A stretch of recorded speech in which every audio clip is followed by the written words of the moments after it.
Hello friends, welcome to Devbhoomi Education. Friends, आज हम यहाँ पे अध्ययन करेंगे भाषा विकास की शिक्षण पद्धति। आज हम यहाँ पे अध्ययन करेंगे हिंदी भाषा से संबंधित महत्वपूर्ण एमसीक्यू प्रश्नोत्तरी का। ये जो एमसीक्यू प्रश्नोत्तरी है फ्रेंड्स, ये आपके जो है, आप चाहे टेट फर्स्ट देते हैं या टेट सेकंड देते हैं, चाहे आप स्टेट का टेट दें या आप सी टेट दें, सभी के लिए इम्पोर्टेंट रहेगा। और यहाँ पे आपको जो टोटल क्वेश्चन मिलेंगे 90 क्वेश्चन है। आफ्टर 90 जो है, आउट ऑफ 90 आपके कितने राइट आंसर बनते हैं, आप जो है कमेंट में बताना। वीडियो हेल्पफुल लगेगी तो प्लीज़ वीडियो को लाइक शेयर और सब्सक्राइब भी करना। पहला क्वेश्चन है, सभी विधियां असफल होने पर इस विधि का प्रयोग करना चाहिए। किस विधि का?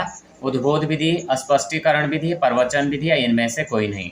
क्वेश्चन नंबर ए का हमारा राइट आंसर हो जाएगा प्रवचन विधि। क्या हो जाएगा? Option number B. निम्नलिखित में से गद्य का शिक्षण उद्देश्य ज्ञानात्मक है। छात्रों को शब्द, श्रुति, लोकोक्ति आदि का ज्ञान कराना, छात्रों को विभिन्न लेखन शैलियों का ज्ञान प्राप्त कराना, छात्रों को सांस्कृतिक, पौराणिक, धार्मिक विश्वासों का बोध कराना या उपरोक्त सभी। क्वेश्चन नंबर 2 का यहाँ पे राइट आंसर क्या हो जाएगा? डी हो जाएगा, उपरोक्त सभी। अगला क्वेश्चन है, निम्नलिखित में से कौन सा विशिष्ट गुण शिक्षक को प्रेरणा का स्रोत बनने में सहायक है? व्यवहार कुशलता, उत्तम शिक्षण विधियों का ज्ञान, प्रभावशाली व्यक्तित्व, शैक्षिक सह शैक्षिक क्रियाओं में रुचि। क्वेश्चन नंबर 3 का यहाँ पे सी राइट आंसर हो जाएगा, प्रभावशाली व्यक्तित्व। अगला क्वेश्चन, पुनर्जन्म का संधि विच्छेद क्या है? पुनर्जन्म का संधि विच्छेद क्या है? तो क्वेश्चन नंबर 4 का हमारा क्या होगा? सबसे पहले यहाँ पे दिया गया है, ऑप्शन ए कह रहा है पुनर् प्लस जन्म, पुह प्लस नरजन्म, पुनः प्लस जन्म और पुनर् प्लस आजन्म। क्वेश्चन नंबर 4 का हमारा सुटेबल राइट आंसर हो जाएगा ऑप्शन नंबर सी, पुनः प्लस जन्म। कविता शिक्षण का मुख्य उद्देश्य क्या है? कविता शिक्षण का मुख्य उद्देश्य क्या है? भावों का अनुभूति रहित होना, भावों की अनुभूति कराना या आनंद का संचार करना या उपरोक्त में से कोई नहीं। क्वेश्चन नंबर 5 का हमारा राइट आंसर क्या हो जाएगा? भावों की अनुभूति कराना। अगला क्वेश्चन, कविता शिक्षण का मुख्य उद्देश्य क्या है? यह हमने देख लिया। पुनरावृत्ति शब्द का सही संधि विच्छेद क्या होगा? पुनरा प्लस वृत्ति, पुनः प्लस आवृत्ति, पुनः प्लस आवृत्ति और पुनः प्लस वृत्ति। क्वेश्चन नंबर 6 का हमारा डी राइट आंसर हो जाएगा, पुनः प्लस आवृत्ति। शैली और उद्देश्य की दृष्टि से कहानी के प्रकार या रूप हैं: धार्मिक, सामाजिक और ऐतिहासिक कहानियाँ, चरित्र प्रधान एवं समस्यात्मक कहानियाँ, घटना प्रधान कहानियाँ या उपरोक्त सभी। क्वेश्चन नंबर 7 का यहाँ पे हमारा राइट आंसर हो जाएगा ऑप्शन नंबर डी, उपरोक्त सभी। अगला क्वेश्चन, निम्न प्राथमिक स्तर पर पढ़ाई जाने वाली भाषा होगी: राष्ट्रीय भाषा, मातृभाषा, आधुनिक भाषा या विदेशी भाषा। तो क्वेश्चन नंबर 8 का हमारा बी राइट आंसर हो जाएगा, मातृभाषा। अगला क्वेश्चन, निम्नलिखित में से कौन सी विधि रचना शिक्षण की विधि नहीं है? चित्र रचना विधि, शब्द प्रधान विधि, खेल विधि या सूत्र विधि। क्वेश्चन नंबर 9 का यहाँ पे सी राइट आंसर हो जाएगा, सूत्र विधि। निम्नलिखित शब्दों में कौन सा उपसर्ग युक्त है? क्वेश्चन नंबर 10 का हमारा राइट आंसर क्या हो जाएगा? ए हो जाएगा, सुशील। अगला, जो शब्द प्रत्यय रहित हैं वह है दयालु, कृपालु, रतालु या श्रद्धालु। तो हमें बताना है प्रत्यय। अब प्रत्यय क्या लगते हैं? शब्द के अंत में लगते हैं। क्वेश्चन नंबर 11 का हमारा राइट आंसर डी हो जाएगा, रतालु। अगला क्वेश्चन, माध्यमिक स्तर पर कविता शिक्षण की प्रणाली है: अर्थबोध, गीत, व्याख्या या उद्दीपन। क्वेश्चन नंबर 12 का हमारा राइट आंसर सी हो जाएगा, व्याख्या। माध्यमिक स्तर पर कविता शिक्षण की प्रणाली है व्याख्या। बनारसी साड़ी प्रसिद्ध है। इस वाक्य में बनारसी शब्द में विशेषण है: संख्यावाचक, गुणवाचक, परिमाणवाचक या व्यक्तिवाचक। तो बनारसी साड़ी क्या है? प्रसिद्ध है। क्या हो जाएगा? बी हो जाएगा, गुणवाचक। अगला क्वेश्चन, विद्यालय में मातृभाषा हिंदी शिक्षक की प्रमुख भूमिका होनी चाहिए। तो यहाँ पे विद्यालय समुन्नयन योजना प्रभारी, गृह कार्य की जांच प्रभारी, शैक्षिक एवं सह शैक्षिक कार्यों के आयोजन प्रभारी या उपरोक्त सभी। क्वेश्चन नंबर 14 का यहाँ पे ए राइट आंसर हो जाएगा, विद्यालय समुन्नयन योजना प्रभारी। उद्देश्य निष्ठ मूल्यांकन की विशेषता है। क्वेश्चन नंबर 15 क्या हो जाएगा? वस्तुनिष्ठता और विभेदीकरण, विभेदकारी, व्यापकता और व्यवहारिकता, विश्वसनीयता और वैधता। तो option number D right answer हो जाएगा। उच्च प्राथमिक स्तर पर पढ़ाई जाने वाली भाषा होगी मातृभाषा या क्षेत्रीय भाषा, संघीय या सह संघीय भाषा, विदेशी भाषा, ये भी दोनों। क्वेश्चन नंबर 16 का डी राइट आंसर हो जाएगा मातृभाषा या क्षेत्रीय भाषा, संघीय या सह संघीय भाषा। कक्षा में किसी वस्तु का वास्तविक स्वरूप चित्र द्वारा स्पष्ट किया जाना संभव न होने की स्थिति में प्रयोग करना उचित है। क्वेश्चन नंबर 17 का यहाँ पे क्या हो जाएगा, डी हो जाएगा प्रतिरूप मॉडल। क्या हो जाएगा, प्रतिरूप मॉडल हो जाएगा। मातृभाषा के पक्ष हैं। क्वेश्चन नंबर 18 क्या हो जाएगा, भाषाई व साहित्यिक पक्ष। अगला है क्वेश्चन नंबर 19 है, साहचर्य विधि में भाषा की आरंभिक शिक्षा प्रदान की जाती है। तो क्वेश्चन नंबर 19 का बी राइट आंसर हो जाएगा खेल खेल में। अगला क्वेश्चन, मातृभाषा की उपयोगिता से संबंधित विकल्प नहीं है। तो क्वेश्चन नंबर 20 का हमारा डी राइट आंसर हो जाएगा मातृभाषा प्रगति पथ की बाधक है। अगला क्वेश्चन, देवनागरी लिपि अन्य लिपियों की अपेक्षा कहीं वैज्ञानिक या ध्वन्यात्मक तथा कलात्मक या उपरोक्त में से कोई नहीं। 21 का हमारा ए राइट आंसर हो जाएगा वैज्ञानिक, ध्वन्यात्मक तथा कलात्मक। भाषा शिक्षण की किस विधि का प्रयोग अधिक लाभकार होता है। 22 हमारा यहाँ पे बी राइट आंसर हो जाएगा खेल विधि। अगला क्वेश्चन करेंगे, वह लड़की शरीफ है। वाक्य में शरीफ शब्द क्या है, क्रिया विशेषण, विशेषण, सर्वनाम, अव्यय। तो बी हमारा राइट आंसर हो जाएगा विशेषण। लड़की की यहाँ पे विशेषता है, सॉरी यहाँ पे क्या है, लड़का। वह लड़का शरीफ है, तो यहाँ पे जो शरीफ शब्द है वो क्या है, विशेषण है। ये जो विशेषण है वो क्या करते हैं, संज्ञा और सर्वनाम की विशेषता बताते हैं। विवृत जिह्वा द्वारा उत्पन्न होने वाला हिंदी भाषा का स्वर है। 24 हमारा राइट आंसर हो जाएगा बी हो जाएगा अ। किस शब्द में अधिकरण कारक का प्रयोग हुआ है 25। तो ए राइट आंसर हो जाएगा वाहनारूढ़। हिंदी शिक्षण को उन्नत बनाने का साधन है। तो 26 का क्या हो जाएगा, डी हो जाएगा श्यामपट हो जाएगा, मानचित्र हो जाएगा, पाठ्यपुस्तक हो जाएगा। नाटक का तत्व क्या है 27। तो डी हो जाएगा फ्रेंड्स वस्तु का तत्व, अभिनय और कथोपकथन।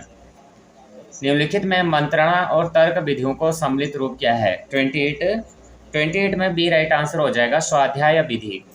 अभ्यास के नियम को अधिगम का एक नियम स्वीकार किया गया है 29। बी राइट आंसर हो जाएगा थॉर्नडाइक ने। अगला क्वेश्चन है, हिमाच्छादित शब्द में कौन सी संधि है। तो क्वेश्चन नंबर 30 का यहाँ पे राइट आंसर हो जाएगा ऑप्शन नंबर सी दीर्घ संधि। व्याकरण शिक्षण पाठक के प्रकार होते हैं 31। तो 31 का यहाँ पे डी राइट आंसर हो जाएगा ये सभी औपचारिक व्याकरण पाठ, प्रासंगिक व्याकरण पाठ, व्यवहारिक पाठक व्याकरण पाठ। कविता का मुख्य लक्ष्य क्या है 32। तो डी राइट आंसर हो जाएगा कविता का सरलार्थ बताना। हिंदी के जीवाह मूल्य व्यंजन है। तो 33 का यहाँ पे ए राइट आंसर हो जाएगा क ख ग। जीवा मूल्य व्यंजन क्या है क ख ग। अगला शुद्ध वाक्य है, उसने एक फूलों की माला बनाई। मुर्दे गाड़े और जलाई जाते हैं, मैं मेरे घर जाता हूँ। 34 यहाँ पे हमारा राइट आंसर क्या हो जाएगा, डी हो जाएगा। कबीर को हिंदी का पहला कवि माना जाता है, तो यही शुद्ध वाक्य हो जाएगा। कविता किसका विषय है, अनुभूति का, विद्या का, रस का, आनंद का। तो 35 हमारा जो राइट आंसर हो जाएगा ये हो जाएगा अनुभूति का। 36 देखेंगे, स्वर यंत्र में श्वास के आघात से जन्म होता है 36। तो 36 क्या हो जाएगा, बी हो जाएगा पूर्ण ध्वनियों का। क्या हो जाएगा, पूर्ण ध्वनियों का। आधि व्याधि युग्म का अर्थ होता है 37। क्या होगा, बी हो जाएगा मानसिक कष्ट, शारीरिक कष्ट। भाषा शिक्षण में परंपरागत उद्योतन सामग्री के रूप में बहुत अधिक सहायक किसे समझा जाना चाहिए। तो 38 का यहाँ पे ए हो जाएगा पाठ्य पुस्तक। मोहन पिटारी विधि का नामकरण किसके नाम पर किया गया है। 39 का ए राइट आंसर हो जाएगा मदन मोहन मालवीय। हिंदी वर्णमाला में ड ढ कहा जाता है। संयुक्त व्यंजन, ग्राहिक व्यंजन, उत्क्षिप्त व्यंजन या इनमें से कोई नहीं। तो 40 का हमारा बी हो जाएगा उत्क्षिप्त व्यंजन। क्या हो जाएगा, उत्क्षिप्त व्यंजन कहा जाता है ड ढ को। गद्य शिक्षण करते समय छात्रों के शब्द भंडार में वृद्धि पाठ योजना के किस सोपान के अंतर्गत की जाती है। तो 41 का क्या होगा, डी हो जाएगा आत्मीकरण। ओवरहेड प्रोजेक्टर कौन सी अधिगम सामग्री का उदाहरण है? दृश्य श्रव्य उपकरण, श्रव्य उपकरण, दृश्य उपकरण या इनमें से कोई नहीं। 42 हमारा सी राइट आंसर हो जाएगा, दृश्य उपकरण। पद्य पाठ का सर्वाधिक महत्वपूर्ण सोपान है, तो 43 में क्या हो जाएगा? ये हो जाएगा भाव विश्लेषण। भारत के संदर्भ में भाषा के विविध रूप हैं, मातृभाषा व राष्ट्रभाषा, सांस्कृतिक भाषा व क्षेत्रीय भाषा, अंतर्राष्ट्रीय भाषा, या उपरोक्त में से या उपरोक्त सभी। तो 44 यहाँ पे देखेंगे डी हो जाएगा, भारत के संदर्भ में भाषा के विविध रूप हैं, उपरोक्त सभी। भाषा शिक्षण के उद्योतन सामग्री का रूप है, दृश्य साधन है, श्रव्य साधन है, दृश्य श्रव्य साधन है, ये सभी। 45 यहाँ पे क्या हो जाएगा? 45 का हमारा डी राइट आंसर हो जाएगा, ये सभी। लोकतंत्र शब्द किस समास का उदाहरण है? 46, तो सी राइट आंसर हो जाएगा, तत्पुरुष। संज्ञा के स्थान पर प्रयुक्त होने वाला शब्द कहलाता है? 47, बी राइट आंसर हो जाएगा, सर्वनाम। नैदानिक परीक्षण का उद्देश्य है? 48, सी राइट आंसर हो जाएगा, छात्र की कमजोरियों का पता लगाना।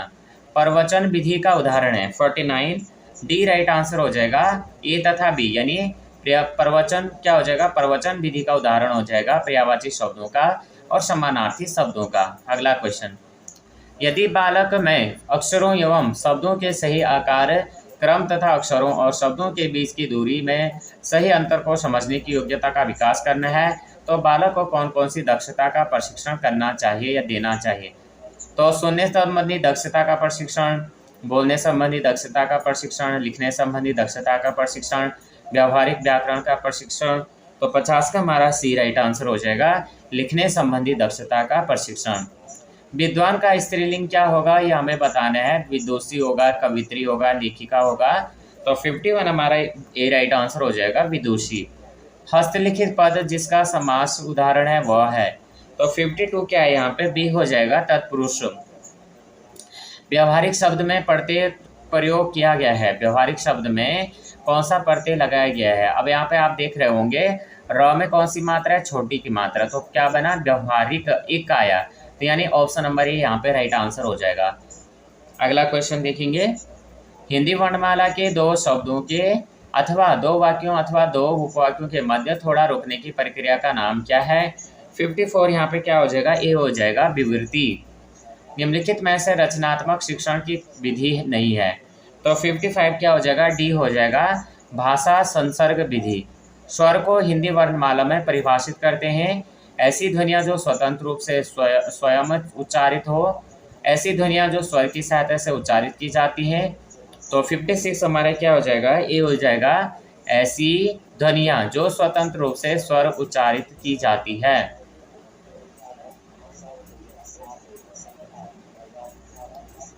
अगला क्वेश्चन है 57, प्राथमिक स्तर पर कविता शिक्षण की प्रणाली है, तो 57 क्या हो जाएगा? गीत और अभिनय। Option number D right answer हो जाएगा। उच्च प्राथमिक कक्षाओं में कविता शिक्षण की किस विधि का प्रयोग किया जाता है? तो 58 का क्या होगा? सी राइट आंसर हो जाएगा, व्याख्या विधि। अगला क्वेश्चन है फ्रेंड्स, लिंग्वा फोन उद्योतन सामग्री का प्रकार है, तो 59 क्या हो जाएगा? बी हो जाएगा, श्रव्य उपकरण। निम्नलिखित में मातृभाषा शिक्षण का सिद्धांत नहीं है, तो 60 का हमारा क्या हो जाएगा? सी हो जाएगा, चिंतन मनन का सिद्धांत। अगला क्वेश्चन है, क्वेश्चन नंबर है, संयुक्त वाक्य का उदाहरण है, जो जागेगा सो पाएगा, जब तुम सोते हो मैं जागता हूँ, पत्र लिखकर वह सो गया, राम सोया पर मोहन जागता रहा। तो 61 हमारा क्या हो जाएगा? डी हो जाएगा, राम सोया पर मोहन जागता रहा। निर्देशित स्वाध्याय प्रणाली का सोपान है, तो 62 हमारा क्या हो जाएगा? ऑप्शन नंबर बी हो जाएगा, ये सभी। नियोजन, मूल्यांकन और क्रियान्वयन। तो निर्देशित स्वाध्याय प्रणाली का सोपान क्या है? नियोजन, क्रियान्वयन, मूल्यांकन। मातृभाषा हिंदी शिक्षक में विस्तृत ज्ञान से अभिप्राय है, भाषा के तत्वों का ज्ञान, हिंदी साहित्य का ज्ञान, विषय में रुचि एवं लगन, या ये सभी। तो 63 क्या हो जाएगा? डी हो जाएगा, ये सभी। चंद्रमा का पर्यायवाची शब्द है, रजनीकर, दिवाकर, भास्कर, दिनकर। आपने देखा हो जगह से भास्कर हो गया, दिवाकर हो गया, तो ये किसके पर्यायवाची हैं? आपके सूर्य के। तो हमारा जो यहाँ पे पूछा है चंद्रमा का पर्यायवाची, क्या हो जाएगा? ए हो जाएगा, रजनीकर। अक्षर बोध और दिनकर किसका है? दिनकर, भास्कर, दिवाकर किसके हो गए? सूर्य के हो गए। अक्षर बोध प्रणाली प्राचीन प्रणाली से छात्रों का तो वाक्यों का क्रमबद्ध ज्ञान होता है, उच्चारण शुद्ध होता है, विवरण दोष नहीं आता है। तो 65 हमारे क्या हो जाएगा? बी हो जाएगा, उच्चारण शुद्ध होता है। हिंदी शिक्षण की दृष्टि से निम्न में से कौन सी पद्धति छोटी कक्षाओं की अपेक्षा बड़ी कक्षाओं के लिए अधिक उपयोगी होती है? तो 66 क्या होगा? प्रोजेक्ट पद्धति। विद्यालयी पाठ्यक्रम में त्रिभाषा सूत्र से क्रियान्वयन इस प्रकार है: निम्न प्राथमिक स्तर, उच्च प्राथमिक स्तर, निम्न माध्यमिक स्तर, या ये सभी। तो 67 क्या हो जाएगा? ऑप्शन नंबर डी हो जाएगा। एक प्रत्यय से बना शब्द कौन सा नहीं है? एक प्रत्यय से शब्द कौन सा नहीं है? वैदिक, ऐतिहासिक, क्रमिक, प्राकृतिक। तो 68 में हमारा क्या हो जाएगा? ऑप्शन नंबर सी हो जाएगा, क्रमिक। य र ल व वर्ण है, य र ल व वर्ण है, अंतस्थ, कोमल या संयुक्त।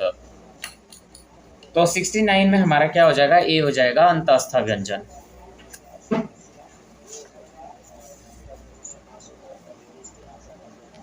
विद्यालयी पाठ्यक्रम में त्रिभाषा सूत्र से क्रियान्वयन इस प्रकार है। तो आगे देखेंगे, जिह्वा के भागों के आधार पर हिंदी वर्णमाला के स्वरों के भेद हैं। जिह्वा के भागों के आधार पर हिंदी वर्णमाला में स्वरों के भेद हैं। तो 70 का हमारा क्या हो जाएगा? राइट आंसर बी हो जाएगा। कितने हैं? 3 हैं। मातृभाषा शिक्षण का सिद्धांत निम्नलिखित में से है। तो हमारा क्या हो जाएगा? डी हो जाएगा, अभिप्रेरणा का सिद्धांत, रुचि का सिद्धांत, क्रियाशीलता का सिद्धांत, ये सभी। भाषा शिक्षण में अधिगम सामग्री का प्रमुख दायित्व है कम समय में अधिक ज्ञान दिया जाना, छात्रों का ध्यान पाठ में केंद्रित होना, शिक्षकों द्वारा शिक्षण कार्य में कम मेहनत किया जाना, या विषय वस्तु के कठिन स्थलों का उचित स्पष्टीकरण करना। तो 72 का क्या हो जाएगा? 72 हमारा राइट आंसर हो जाएगा, ऑप्शन नंबर डी, विषय वस्तु के कठिन स्थलों का उचित स्पष्टीकरण करना। सामान्यतः जिन विषयों का शिक्षण विद्यालय में होता है वह कहलाता है शिक्षण, पाठ्यक्रम, अधिगम या समायोजन। तो 73 का बी हो जाएगा, पाठ्यक्रम। कहानी शिक्षण में बरती जाने वाली सावधानी है। कथा वस्तु बालकों के स्तरानुकूलन हो, उसमें गतिशीलता और क्रमबद्धता हो, कथा वस्तु में भयानक और विभत्स दृश्य न हो, या उपरोक्त सभी। तो 74 हमारा डी हो जाएगा, उपरोक्त सभी। हिंदी मातृभाषा विषय में उसकी वास्तविक विषय वस्तु होती है। तो 75 क्या हो जाएगा? बी हो जाएगा, भाषा तात्विक अनुशीलन। उच्च प्राथमिक स्तर पर व्याकरण शिक्षण की उपयुक्त विधि प्रणाली है। तो 76 क्या हो जाएगा? सी हो जाएगा, आगमन प्रणाली, जिस यंत्र के माध्यम से छोटे चित्रों, मानचित्रों को विस्तृत बड़े आकार करके दिखाया जा सकता है वह है। तो 77 क्या हो जाएगा? ऑप्शन नंबर ए हो जाएगा, एपिडाइस्कोप क्या हो जाएगा? जिस यंत्र के माध्यम से छोटे चित्रों, मानचित्रों के विस्तृत बड़े आकार करके दिखाया जा सकता है वह है एपिडाइस्कोप। क्या हो जाएगा? एपिडाइस्कोप हो जाएगा। जब दो शब्दों के मिलने से कोई विकास उत्पन्न होता है तो वो कहलाता है। 78 हमारा क्या हो जाएगा? ये हो जाएगा, संधि। मूल्यांकन से अभिप्राय है। तो मूल्यांकन से क्या अभिप्राय है? यह है निरंतर सतत चलने वाली प्रक्रिया, वांछित व्यवहारगत परिवर्तन की जानकारी, या उद्देश्यों की पूर्ति, सीमांकन। तो option number D right answer हो जाएगा। श्यामपट्ट अध्यापक का सच्चा मित्र है, इस कथन की पुष्टि होती है क्योंकि। तो 80 का यहाँ पे क्या हो जाएगा? ऑप्शन नंबर बी, श्यामपट्ट अध्यापक के लिए सहायक सामग्री है। हिंदी में एक वर्ण है, हिंदी में एक वर्ण है तो क्या हो जाएगा? एक ध्वनि। अगला, वाक्य रचना की दृष्टि से कौन सा वाक्य अशुद्ध है? तो 82 का यहाँ पे डी राइट आंसर हो जाएगा। दरअसल मैं आपकी बात समझ नहीं पाया। दरअसल मैं आपकी बात समझ नहीं पाया। तो ये क्या है? अशुद्ध है। आज नहीं तो कल सबको जाना ही है। ज्ञान सीमाहीन है किंतु आयु सीमित है। देने वालों की कमी नहीं, लेने वालों की पात्रता चाहिए। निम्नलिखित में दृश्य श्रव्य उपकरण है। तो इनमें हमें बताना है कि दृश्य श्रव्य यानी जिसे देख भी जा सके और सुना भी जा सके, तो ये कौन है? टेलीविज़न हो जाएगा बी। प्रायोजना विधि के क्रियान्वयन का सोपान है, तो यहाँ पे देखेंगे परिस्थिति का निर्माण, योजना का निर्माण, योजना का क्रियान्वयन। ऑप्शन नंबर डी हो जाएगा उपरोक्त सभी। शब्द व्याख्या की प्रमुख विधियां हैं 85, तो ए राइट आंसर हो जाएगा 3। किसी भी अवस्था के अनुकरण को कहते हैं 86, बी राइट आंसर हो जाएगा नाटक। भाषा एवं बोली में निम्नलिखित में से कौन सा एक विकल्प अंतर प्रकट नहीं करता है? तो 87 का क्या हो जाएगा? बोली में मानकता होती है, भाषा में नहीं, और ये नहीं करता है, यही हमारा डी राइट आंसर हो जाएगा। भाषा का क्षेत्र विस्तृत होता है परंतु बोली का क्षेत्र सीमित होता है। एक भाषा में अनेक बोलियां सम्मिलित होती हैं। भाषा में व्याकरण के सिद्धांतों का प्रयोग होता है परंतु बोलियों में नहीं। निम्न में से कौन सी शब्दार्थ विधि का विकसित रूप है? 88 का यहाँ पे सी राइट आंसर हो जाएगा व्याख्या विधि। बालकों के शब्द को सोने चाहिए, तो 89 क्या हो जाएगा? ए हो जाएगा चित्रात्मक। आदर्श हिंदी शिक्षा के लिए आवश्यक है, क्वेश्चन नंबर 90 का यहाँ पे डी हो जाएगा उपरोक्त सभी। व्याकरण का ज्ञान होना, हिंदी साहित्य का ज्ञान होना, शुद्ध उच्चारण करना।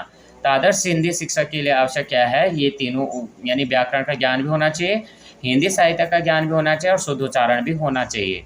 तो यहाँ पे हमारा राइट आंसर डी हो जाएगा। तो हमारे जो टोटल क्वेश्चन थे फ्रेंड्स 90 क्वेश्चन थे। आउट ऑफ 90 कितने आपके राइट आंसर बने, आप जो कमेंट में बताना। वीडियो अगर हेल्पफुल लगेगी तो प्लीज़ वीडियो को लाइक शेयर और सब्सक्राइब भी करना। जय हिंद, जय भारत।